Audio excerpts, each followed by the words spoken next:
श्री लक्ष्मी मैया की जय, श्री कृष्णचंद्र भगवान की जय, श्री सरस्वती मैया की जय।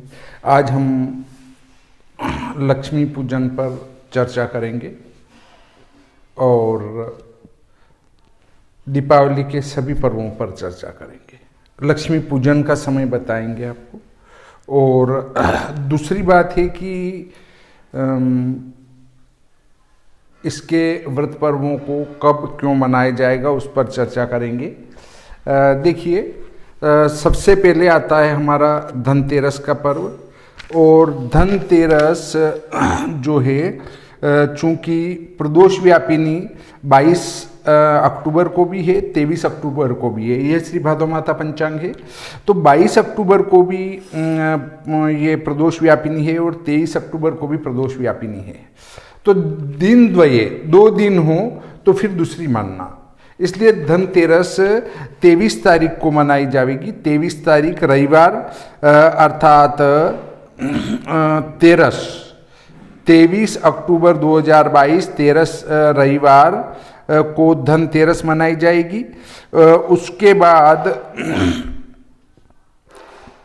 चतुर्दशी सोमवार अर्थात 24 अक्टूबर को आपके रूप चौदस भी होगी और दीपावली भी होगी, क्योंकि प्रदोष व्यापिनी अमावस्या जिस दिन हो उसी दिन हमारी जो है दीपावली मनाई जाती है। तो प्रदोष व्यापिनी केवल प्रथम दिन है।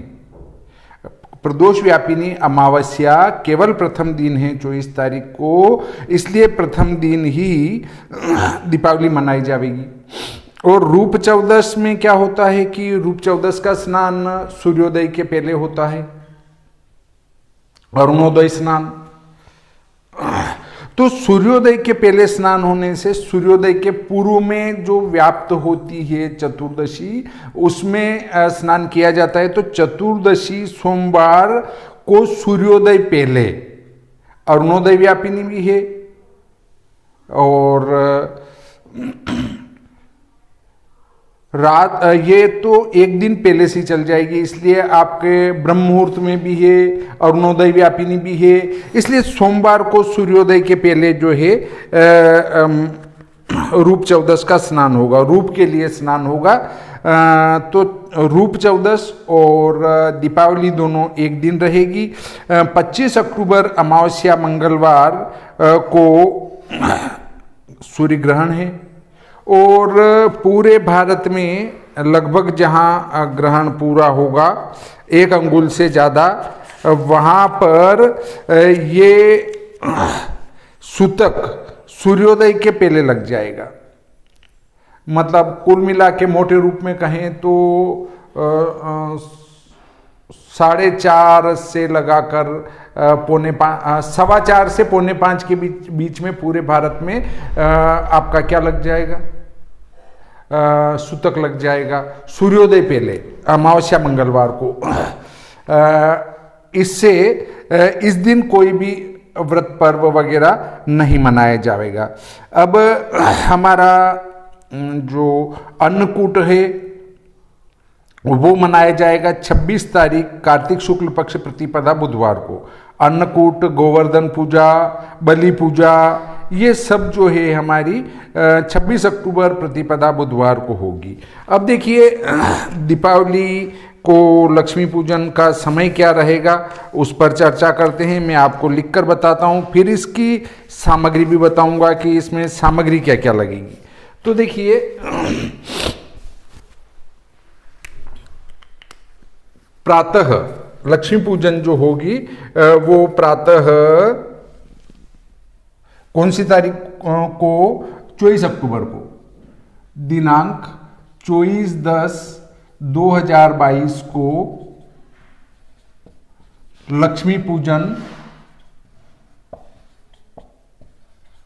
समय। सामग्री पर हम बाद में चर्चा करेंगे। प्रातः 6:36 से 7:30 अमृत, प्रातः 6:36 से 7:30 अमृत वेला रहेगी। उसके बाद प्रातः 8:32 से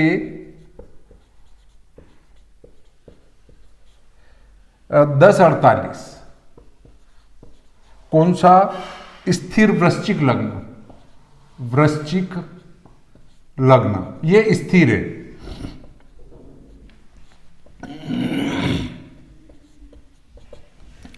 इसके बाद अगला जो समय आएगा वो 9:25 से 10:50, दिवा 9:25 से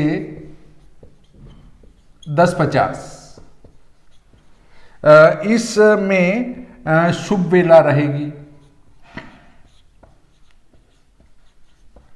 इसके बाद समय आएगा 11:52 से 12:38, दिवा 11:52 से 12:38, वो क्या रहेगा? अभिजीत वेला।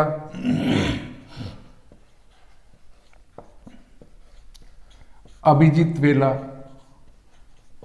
इसके बाद अगला समय आवेगा 1:40 से 3:05, दिवा 1:40 से 3:05, चंचल या चल वेला। इसके बाद दिन में 2:38 से 4:10, दिवा 2:38 से 4:10। इसमें कुंभ स्थिर लग्न, कुंभ लग्न ये स्थिर है। इसके बाद आवेगा दिन में 3:05 से 5:53, दिवा 3:05 से 5:53। ये क्या रहेगा? लाभ अमृत, लाभ अमृत। इसके बाद सायं 5:53 से 8:26 तक प्रदोष वेला रहेगी। इसके बाद सायं 5:53 से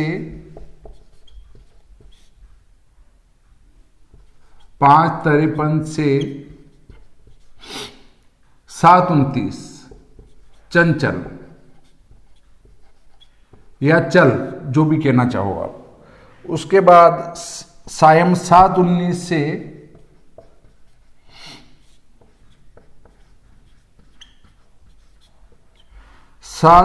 से 9:16 वृषभ लग्न स्थिर, ये स्थिर है। इसके बाद रात्रि 10:40 से 12:15 लाभ।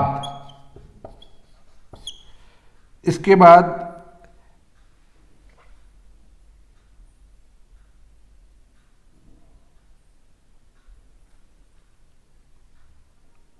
1:45 से रात्रि 1:45 से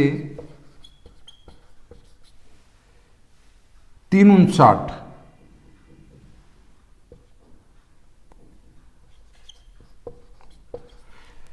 इसमें रहेगा सिंह लग्न, सिंह लग्न ये भी स्थिर है।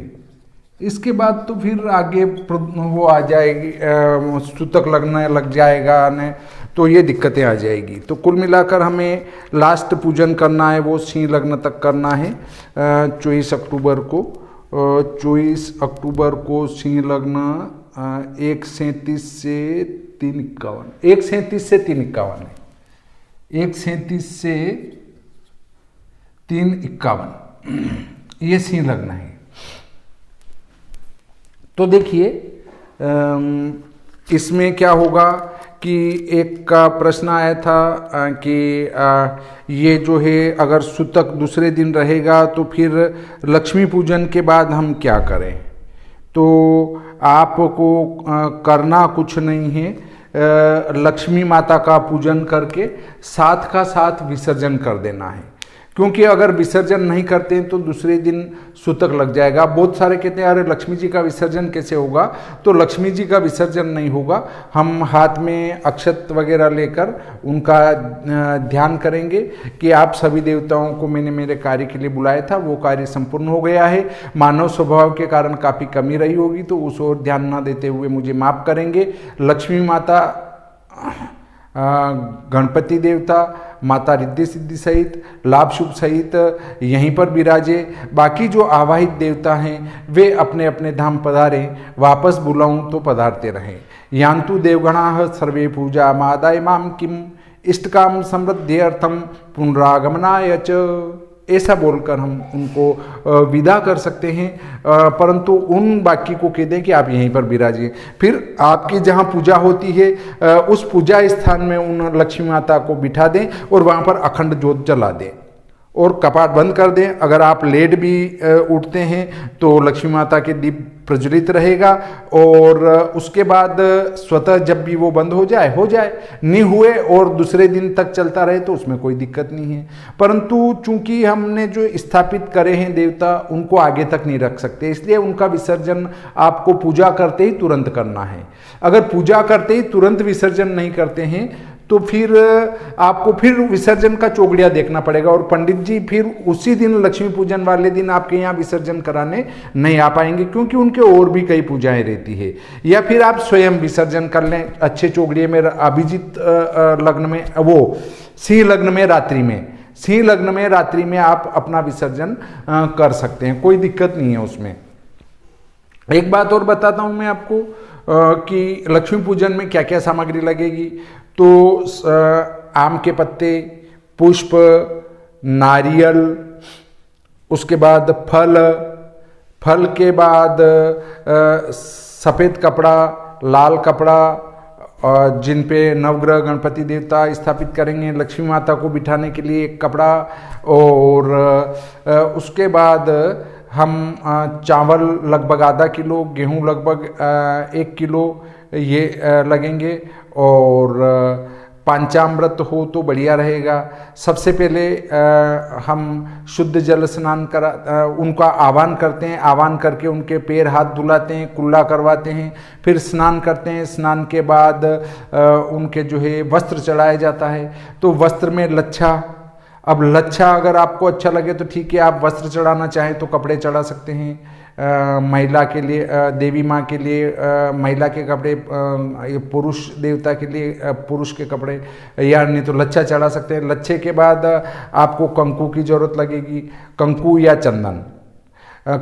चंदन चाहिएगा। उसके बाद आप अक्षत तो है ही आपके पास चावल के, पंचामृत स्नान होगा तो पंचामृत की ज़रूरत लगेगी। और ये सब होने के बाद वस्त्र वगैरह चढ़ा, वस्त्र चढ़ने के बाद कंकु या चंदन लगा, उसके बाद अक्षत लगा, फिर अबीर गुलाल की ज़रूरत लगेगी, अबीर गुलाल लाएं। अबीर गुलाल के बाद इत्र के बाद अगरबत्ती, धूप बत्ती। अब बहुत सारे अगरबत्ती नहीं लगाते हैं तो धूप बत्ती लगाएं।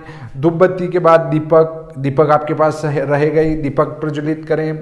और उसके बाद नैवेद्य मिश्री और गुड़ की यहाँ ज़रूरत लगेगी।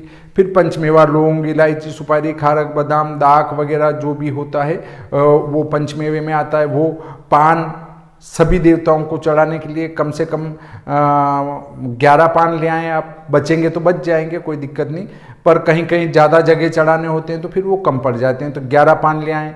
उतने ही पीस मतलब पंचमेवा के होने चाहिए। और वो सब होने के बाद खील, पतासे, बेर, और बेर के बाद आप गन्ना, ये आपको लाने पड़ेंगे।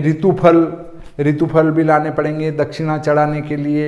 अब लास्ट में बात आती है कि लक्ष्मी पूजन होने के बाद पंडित जी को दक्षिणा क्या दें, तो आज का जमाने के अनुसार पंडित जी की दक्षिणा न्यूनतम 1100 रुपये होना चाहिए। उससे ज़्यादा देते हैं तो आपकी खुशी है, परंतु यदि 1 घंटे या आधे घंटे में अगर पूजा होती है तो उसके 1100 रुपये 12 महीने का त्यौहार होने से होना चाहिए। किसी को लगता है अरे पंडित बेकार ले जाते हैं तो घर घर की पूजा कर ले, कोई दिक्कत नहीं है।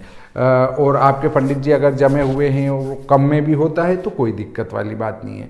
तो इस प्रकार आपको लक्ष्मी पूजन की सामग्री लाना है और लक्ष्मी माता को चढ़ाने के लिए श्रृंगार की वस्तुओं की ज़रूरत होगी। टिक्की, चूड़ी, फुंदी, जो भी काजल, जो भी महिला के श्रृंगार की जितनी वस्तुएं आप ला सकें वो लक्ष्मी माता को चढ़ाने के लिए आवश्यक होती हैं। तो इस प्रकार मैंने संक्षिप्त में आपको जानकारी दी। अब लक्ष्मी माता को बेर क्यों चढ़ाए जाते हैं इसकी जानकारी मैं अगले वीडियो में दूंगा।